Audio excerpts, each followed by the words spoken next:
আসসালামু আলাইকুম everyone, welcome to Zerin secret recipe. তো আজকে আমি বাসায় বানিয়েছিলাম চিকেন রাইস বোল। তো তার জন্য আমি এখানে ফ্রাইড রাইস বানাবো এবং সাথে সার্ভ করব চিকেন মাঞ্চুরিয়ান। তো এই দুইটার কম্বিনেশন খুবই মজা। তো আজকে আমি সেই রেসিপিটি শেয়ার করব আপনাদের সাথে। তো এটার সবচেয়ে সহজ একটু রেসিপি আজকে আমি আপনাদের সাথে শেয়ার করতে যাচ্ছি। তো এর জন্য হচ্ছে আমি প্রথমে চিকেনটুকু ভেজে নিয়েছি সামান্য মশলা এবং কর্নফ্লাওয়ার দিয়ে।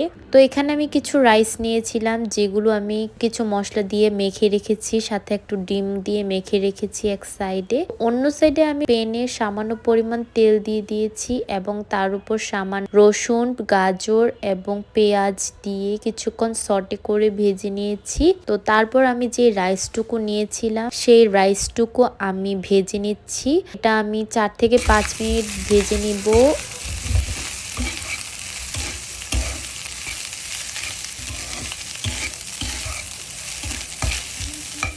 তারপর আমি স্প্রিং অনিয়ন দিয়ে দিয়েছি। শীতকালে স্প্রিং অনিয়ন মাস্ট, সবসময় অ্যাভেলেবেল থাকে না। তারপর আমি সামান্য চিলি ফ্লেক্স দিয়ে আবারও ভালোভাবে নাড়াচাড়া করে দিয়েছি।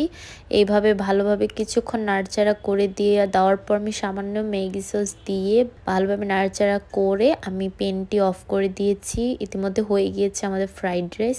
তো এটার সাথে সার্ভ করার জন্য আমি চিকেন মাঞ্চুরিয়ান বানাচ্ছি। তাই আমি এই প্যানে মাংস ভেজে নিয়েছিলাম, সেই প্যানে আমি সামান্য পরিমাণ রসুন দিয়ে দিয়েছি এবং তারপর আমি কেটে রাখা ক্যাপসিকাম দিয়েছি। ক্যাপসিকামের সাথে ভালোভাবে সটে করে ভেজে নিচ্ছিলাম এবং তারপর আমি কিছু টমেটো সস এবং কিছু ওয়েস্টার সস এবং ম্যাগি সস দিয়ে ভালো করে 3 থেকে 4 মিনিট ভেজে নিতে হবে।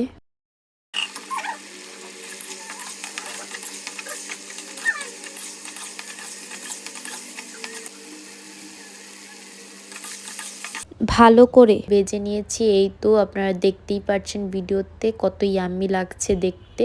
এটা খেতেও অনেক মজা ছিল। তো আমার কাছে যখন একদমই সময় থাকে না, তখন আমি চিকেন মাঞ্চুরিয়ানের সাথে ফ্রাইড রাইস বানিয়ে নেই এবং এটা খেতেও খুব মজা। এই তো শেষে আমি একটি কোক ছোট একটি গ্লাসে নিয়ে একটু ঢং করছিলাম। তারপর এই তো আপনারা দেখতেই পাচ্ছেন আমি সার্ভ করে নিয়েছি একটি পার্টিতে। আজকের ভিডিও এই পর্যন্তই। আল্লাহ হাফেজ এভরিওয়ান।